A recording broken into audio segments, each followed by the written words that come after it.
Hey, how's it going, everybody, and welcome back to the channel. If you're new to the channel, my name is Big Ball Vlogs. I do reviews, news, everyday vlogging, and every once in a while I do a tutorial. If this video is educational or somewhat entertaining, please consider smashing that like button and maybe subscribing to the channel for new videos when I post them.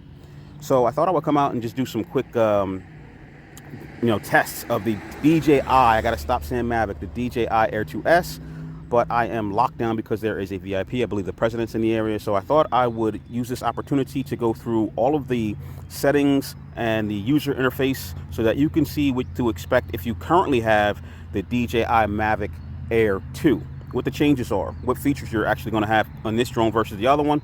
And then in a later video, we'll actually get this thing up in the air and go through some of those features and show you how they actually work.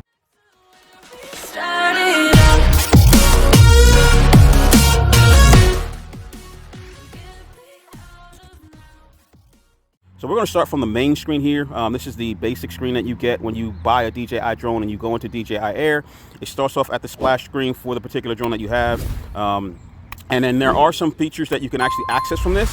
So if we go through at the top, you have what's called your restricted zones. So if you don't have like Air Map or one of the other UAV applications to tell you whether or not in a safe flying space, that restricted air zone option there, if I click on that, it's going to give you basically a map that's going to show you where you are and whether or not it is okay to fly. As you can see, I have a big old circle. Normally I am in the center here and there's an airport not too far, but that circle in the middle around those red X's where you can see, let me zoom in on that a little bit, those are your landing airstrips there.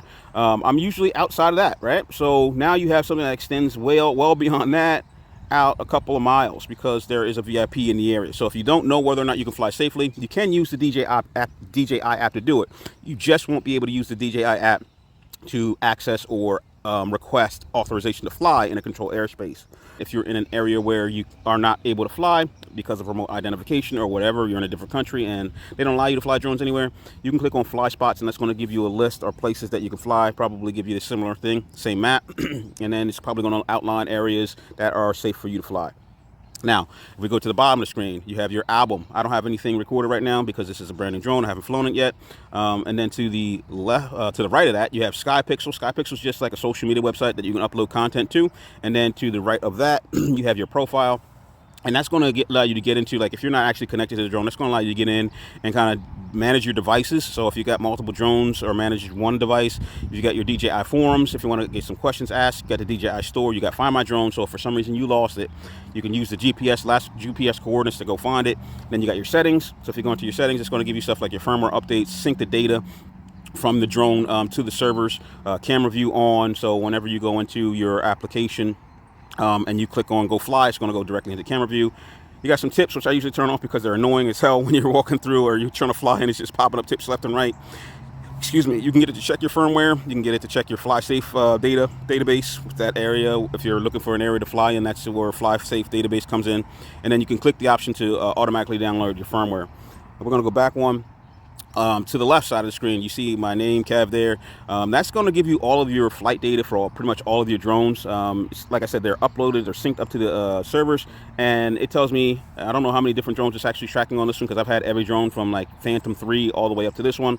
It's telling me I got at least 34.9 hours of flight time in on whatever series of drones it's actually using for this data. I've got 234 kilometers of distance flown and over 408 flights. Now, if I click on the more button, that's actually going to let me go in and check out some of those flights. So if you guys didn't know, some of you guys are like, hey, how do I overlay my, some telemetry data? You can go in here and actually see the videos that have been overlaid onto like a GPS maps of your flight. It's going to give you everything from when you started the motors. If you put in the joystick overlay, it's going to tell you the stick controls that you were using, your home point, and you can also change that into, a satellite view map like you would do on Google Maps, so you can get, that real-time look. So we're going to go back. I'm going to go back again, and get back to the main screen. Now we're at the main screen. Let's go over to the right side of the screen, and you see that there are little icons there. One is an arrow, and one is a controller, and one's a phone. So that's just telling me you have a connection right now to all three. If you click go fly, that is going to take you into, hey, how's it going? That's going to take you into the main screen for your fly app. And at this point, you can decide what you want to do, or maybe you just want to click on go and go fly. But this is where we go in and check all of our settings, and then, kind of go through, and you can usually tap on the screen to change parameter settings, take off. If you haven't flown one of these things, you can pretty much fly it from the phone if you wanted to. So let's start at the top left of the screen. At the top left of the screen, you got that little arrow there. That's going to take you back to the main screen. And then in the, there's a little end mode there. That is going to tell you your mode between authorization zone and the arrow there is the end mode. So that's going to tell me I'm in normal mode right now. If I click on the switch on the front of the controller, as you can see, it puts me into C mode, which is cinematic mode, which they used to call tripod mode. Everything slows way down and gets everything nice and smooth. Go back into normal mode, and then we can go into sports mode. And when you go into sports mode, as you can see, it tells you that you have no obstacle avoidance. So remember that if you're new to flying drones, sports mode means no obstacle avoidance. You will hit something, and you will hit something fast and hard because the drone moves when it's in sports mode. Now I'm going to go back to normal mode again.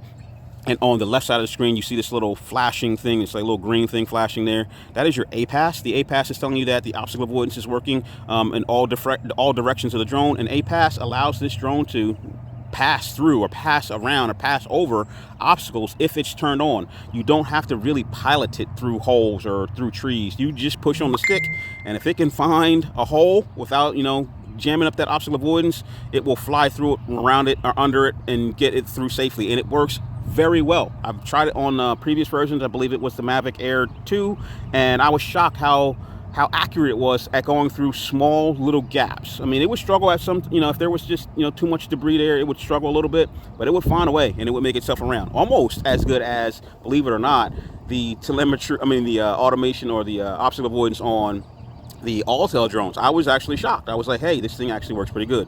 Got a little bit of wind picking up here, so I'm going to try to do this really quickly. Below that, you have your auto takeoff and landing. So right now there's an arrow pointing up. That means if you tap that button, which I'll tap it right now, it's going to give you this little button in the center. You hold down on that. It's going to allow the drone to take off by itself. It would do the opposite. If it was in the air, it would have I believe a downward arrow or a land icon, and you just hold on that and it would automatically land. We're going to go down to the bottom of the page. You're going to see something that looks like a little square, and that little square is actually the map that you can actually follow. So right now you can make that map a little square like that. You tap on it again, it swaps out the camera view with the map, and you tap on it again and it'll take you back to the map on the bottom again and in the corner. And then if you tap on that little arrow in the corner there, it can take it back down to nothing, so it's not obstructing any of your view. To the right, you have your telemetry. So you have your height, your distance, normal for all DJI drones. Right now in the center, you see that I have active track, spotlight. I believe, I can't remember what it's called. It's called, I think it's like active track or something like that. So I'll get into that in different video, but I've gone over it before. It's pretty much when you're in, if you're out flying and you want to kind of like track yourself and sort of like pilot without having to actually keep the camera on yourself. Right now you can put it into active track, spotlight mode, or point of interest mode, and while it's highlighting that subject, if I did this, it would lock onto it, and you can just pretty much fly the drone around and it would stay locked onto that subject. We're going to go to the right at the bottom. You're going to see storage. Cool thing about this drone, I don't know if the DJI Mavic Air 2 had it, but this actually has built-in storage. I have a SD card in it right now, so it's telling you I have about 2 hours and 51 minutes of video storage left on this at 4K 30. But if you forget your SD card, it's going to allow you to record, I don't know. I think it's probably got like a 10 gig or 8 gig of internal storage, so you might still be able to get the shot. To the right of that, at the bottom, you have your frame rate and SPS. So frames per second and your resolution, sorry. So if I click on that, it's going to show you all of the different frame rates that I'm able to get into.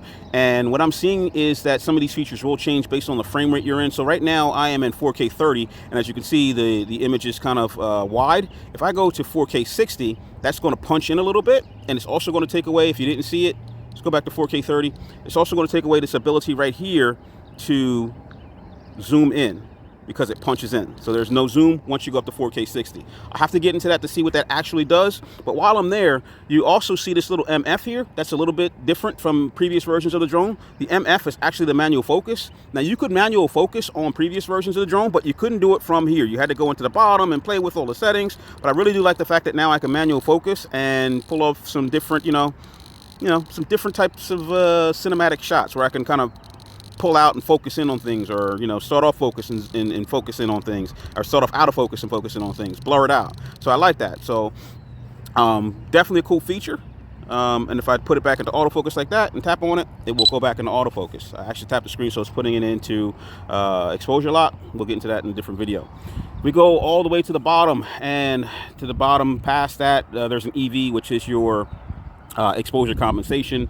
Right now it's probably in automatic mode, so if your exposure is just not right, you can change your exposure compensation to kind of like tweak it when you're not just getting that, you're getting just an exposure that you can't, get just right. So that's what that's for. And then to the right of that, at the very bottom, you have auto, which is auto mode or pro mode.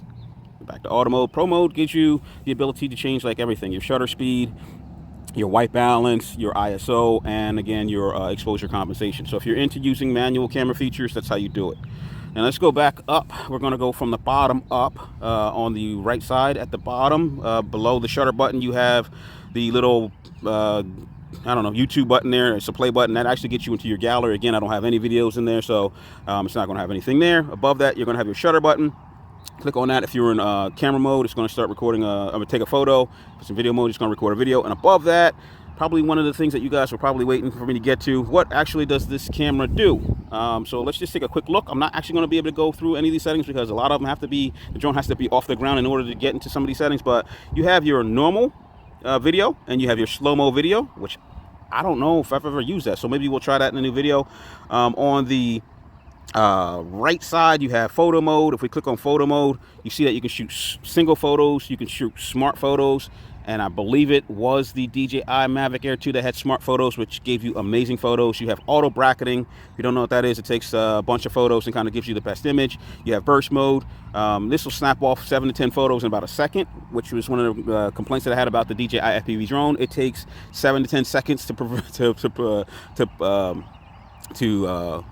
process one photo, where this can do 10 in a second.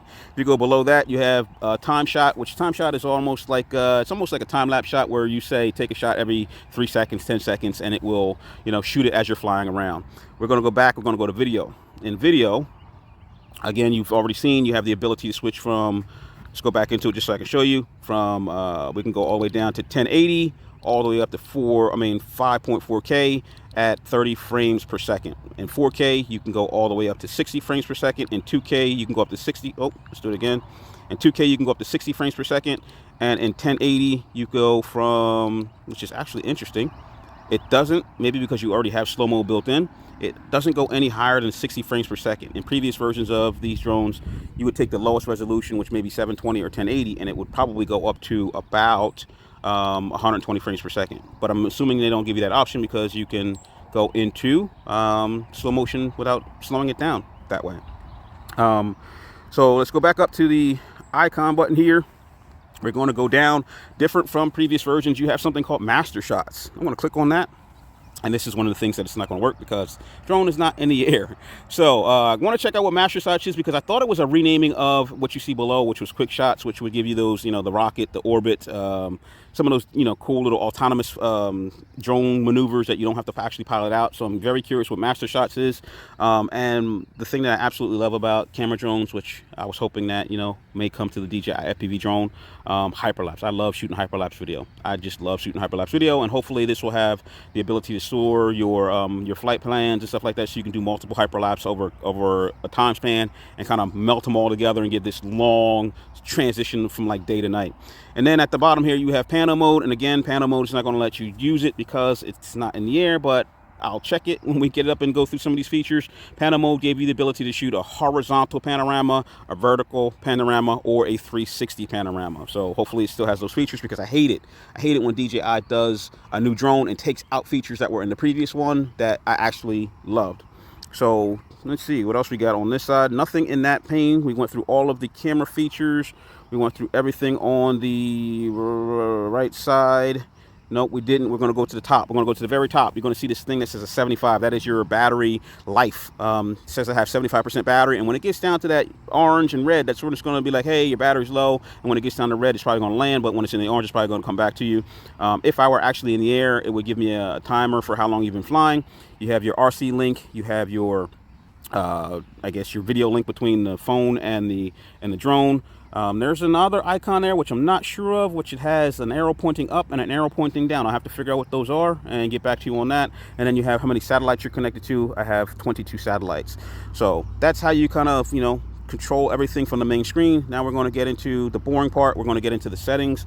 And of course, because settings always should start with safety first, we're going to start there. So first screen, safety. We're going to start at the top. You have your actually it's called flight assistance. So like I said, the obstacle avoidance or APAS system, which I thought it was called, is currently turned on. So what I have it in is bypass, but you can change that so that if you don't want it to fly around stuff or try to fly through stuff, you can actually put it in brake, so when it sees an obstacle, it's just going to stop. Or you can turn it off, which you have no obstacle avoidance at all. We're going to scroll down a little bit, and it says disable sideways flight. So if you're not a pro videographer and you don't want to crash your drone into a tree, because it has happened, disable sideways flights, so it will only fly forward and backward, and you won't crash your drone because you... Does this thing have side obstacle avoidance? It does not. So you don't have side obstacle avoidance, so you won't crash your drone because you do not have side obstacle avoidance. So very cool feature, something that can keep your drone pretty safe. Go below that. Let's just turn that back a little bit. I like to keep it below FAA regulations. We're going to put it around, I don't know, 396 feet. You got the ability to change your flight altitude, your flight distance, your return altitude. Update home point. What that's going to do is, if you happen to be on the move when you're flying, you don't want this thing to go back to its previous takeoff point, so that you're going to tap on that and it's going to lock it into wherever you currently are. It actually gives you all of the information, whether or not your compass is calibrated, your IMUs are calibrated. Usually, if there's an issue or you want to calibrate, you just hit the calibrate button. We're not going to get into that. We'll do that in a different video if necessary, or you can go back and watch one of my previous videos. You got battery info, so that's going to tell you, what your battery status is right now. This is a brand new battery with first charge on it. So as you can see, it shows you the balance on each cell, the serial number, how many times you've charged it. As you can see, it says 0. And the production date. So this was made in 12/2020. We're going to scroll down a little bit more. You got the auxiliary LED. So there's a big old bright flashlight on the bottom of this. When you take off, it looks like a UFO. I tend to like it when I'm flying at night because you can turn that on and you can see where you are in the sky and not lose it, because those little flashing LEDs on the arms aren't that bright. If you have to, you can unlock a geozone. So right now, like I said, I am in controlled airspace right now that is temporarily locked out. If I had to, I can unlock it there. We have this thing called aeroscope, which used to be called remote identification. If you go into it, as you can see, you have your identification and flight information, and you have the UUID. Those are turned off by default. So if necessary, I guess you could go in and turn them on and put all your information in. Right now, we're going to turn those off, and we'll get back to that later. Find my drone, and then advanced safety features. This is pretty much what you want to go in almost every drone to make sure it's set correctly, because you want this thing, if it loses signal, to return to home. You don't want it to descend, and you don't want it to hover in its place and not come back to you until the battery runs down and then land. So make sure when you get a new drone, you go in and check that. And then if you scroll down a little bit, you have the emergency stop. Emergency stop is usually the same way you take off. Push the sticks in or out at the bottoms, and it will kill those motors and drop it out of the sky. And then you have the air sense, and the air sense is the ability for the drone to pick up manned aircrafts, tell you the actual airspace that's in, and calculate whether or not there is a chance of collision. And you will see that map that I showed you in the beginning. You will see that pop up with this thing bleeping across it and flying across the sky, so that you know to get out of the way. We're going to go into control. Control is similar to all different drones that I've flown on the DJI. On all of the different DJI drones, you have the ability to change your units of measurement.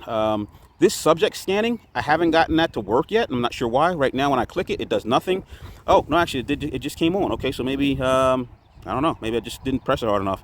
So what I'm believing that this does is, if you've ever used any of the other DJI drones that have active track, when you're flying around, it will highlight like cars, it'll highlight people, and it knows, you could see it. Those are things to track, and all you do is click on the freaking button, and it locks in on one of them, and then you can play around with it or take shots. So this says, in this one, this says only available in single shot photo and normal video recording. So I'm thinking that's what it is, but we'll try it in a different version. I mean, we'll try it on a different video. If we go down, we have the gimbal modes. Follow mode is your 3-axis stabilization, keeps everything smooth. And then in the FPV mode, it banks when you turn, similar to when you're flying your FPV drone. If we go down a little bit further, you got your advanced gimbal settings, which is going to allow you to calibrate the pitch and speed so that it moves nice and smooth. I usually turn those way down so that the gimbal travels at the slowest speed, so that it doesn't have any herky-jerkiness when you're trying to shoot some smooth video. You got gimbal calibration, so for some reason your gimbal seems like the horizon is off, you can calibrate it there.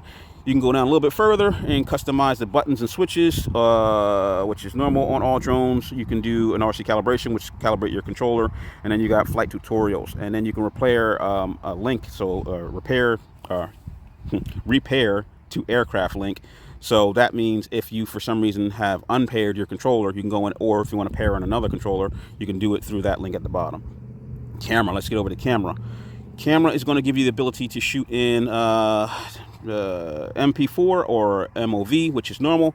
Something that is different, which I don't believe I saw on the previous version, is your color profiling. So you got normal mode here, you've got D-Log, and you've got HLG. And I don't, because I've never seen HLG and I don't know what HLG means, I'm thinking that's new, and I got to figure out what that is. You got your codec, your H.264, H.265. If you are kind of new to video editing, you might want to shoot in H.264 because a lot of video editing software doesn't do H.265. You have your anti-flicker. Usually leave that to auto. It's crazy if you don't know what that is. For some reason in Europe, the frequency of the electricity waves make the lights flash. So I like filming with my GoPro in Europe. You could see the lights were strobing. I don't know why. I'm not an electrician. I don't know electricity like that. Video subtitles. If you don't know what that means, when you go back and watch your videos, it's recording all your telemetry in the background. And if you open that up in a specific application, you can actually see what the drone was doing, the telemetry, and it overlays it over the video. We've probably seen that in some of the DJI FPV videos. Sorry, not the DJI FPV videos, but the air unit videos where people are overlaying the telemetry data over the video that they film. You get down a little bit further, you got your histogram. If you're into professional photography and you want a histogram to show you whether or not you got the right exposure, you got your overexposure warning. I think when you do that, everything's going to zebra stripe if you're in an overexposed area. You got your peak level, which I don't know because I don't remember. Oh, that's focus peaking. So peak leveling, I believe, is for manual focus. What happens is when you're in the perfect focus, it kind of outlines the subject with like green dots or something that shows you that that area is in focus. You can put in grid lines, you can do auto or manual white balance, and as I mentioned at the beginning of this video, you have internal storage of 7 gigabytes, and I currently have, I think, 132 gigabyte card in here, so I'm not sure actually why it's only showing me 120. And then you have your cache size that you can switch from auto all the way down to 2 gigabytes. And then you can reset everything by hitting the reset button at the bottom. If we go over to transmission, don't really play around in transmission that much, but there are some features in here that you might want to know about and how to use them. So definition, usually if you put it in HD, you're going to get higher quality video back to your screen. You're going to get that 1080 at 7 miles versus smooth, which is going to be like best quality, and it will automatically or adjust it at the distance to give you a smoother video. It may not look the cleanest, it may not be something that you want to screen record and use, but it's going to give you a decent video or a better video at longer distances. Frequency, usually I put it on dual band and leave it alone, but as you can see, you have the ability to manually select 2.4 and 5.8. If you guys haven't read or heard or seen the rumors, this drone is actually rumored to work with the DJI FPV goggles V2. This drone has 4 antennas. It also has dual band, so they're saying in a future firmware update you will be able to use the FPV V2 goggles, which isn't surprising because you were able to use the previous versions of DJI FPV goggles with previous version DJI drones. So hopefully that works because I got a pair of V2 goggles if I keep the FPV drone, and that would be pretty cool to kind of like put on and use to kind of fly around if it gives you head tracking. That's something that the original DJI FPV goggles did. They give you head tracking and fly in the direction that you were looking, so that was a pretty cool feature. Channel mode, so yeah, if you wanted to go through and find the best channel, you can kind of put it on auto, or you can do manual and select the clearest channel. I usually leave it on auto and let it jump around on its own because it does a great job when it's doing it. But if you're in a situation where you're trying to do long range flight videos, or you're out in the mountains and you're like, oh, I can get a little bit further, this may be a feature that you might want to know about. And then the last section, you have your about section here, which is pretty much just going to give you your firmware updates, all of the different firmware updates. It's going to give you your statuses, your serial numbers. If DJI says, hey, what's the serial number to your controller? What's the serial number to your drone? You can find them all in here. What's the serial number to your camera? You can find them all on the screen. You can also check your firmware updates. Like I said, you can do outside the application. You can do it here by just clicking on tapping check firmware updates or check for updates, and it will find out whether or not there's a new firmware update out there. And you probably want to do that before you go out and fly, because sometimes it'll allow you to fly without the firmware update, but there have been many times where it will not let you fly, and there's that scanning thing I told you about. So that's what I said when I turned on scan for subjects. As you can see, there are 2 targets now floating in the screen. One is my car, which identifies the car, and then the other is me. So if I wanted to track either one of those, all I had to do is tap on it, and it'll automatically lock onto it. And as you can see, if that little thing at the bottom. It actually identifies it as a car, and you can see right below point of interest, right above point of interest, it shows you a little car icon. And if you don't want to track anymore, all you got to do is tap the what do you call it, and it turns it off. And as you can see, it locked onto a car behind me, and it knows, you know, it's there, and it can track. You can track it easily by just tapping on one of those subjects. So I think that's it. Those are all of the features of the new drone. As you can see, there are some new features. You have the ability to, I think it goes a lot further than 4x zoom. I think it only goes to 4x zoom in 1080. In fact, no, not 1080, in 4K. Let's try it in 1080 to see where it goes. So in 1080, I can go up to 8x zoom. Oh man, it zoomed in on my crotch. Sorry about that. In 1080, you can go up to 8x zoom. You got autofocus, manual focus, just by tapping on that screen. Now there's a little bullseye in the middle up at the top where you got 68% battery, and then you got my flight time, and now there's a bullseye or something in the middle of the screen. I have no idea what that bullseye is. It seems like it's telling me something that I have to figure out, so we'll figure that out. We'll figure it out and then get back to you. So hopefully, like I said, this is a good overview of what this thing can do compared to the DJI Mavic Air 2. If I'm not mistaken, the DJI Mavic Air 2 was a sub $1,000 drone, so this is a little bit more expensive. I got the Fly More combo, which was what, $1,300. Add in the Fly More Care, Fly More Refresh Care, whatever that is. Add in DJI Refresh Care, you're looking at $1,400. So a little bit more expensive, but you get, if you're into it, 1-inch sensor, better obstacle avoidance, better signal transmission with, they don't call it OcuSync, they're just dropping names now. They call it O3. And maybe the ability to use the DJI FPV V2 goggles. If you already have a DJI FPV drone, you know, you get a little bit more use out of those goggles. So that's everything. I got some stuff to get done today. Hopefully this video wasn't too boring. I'll talk to you later. Peace.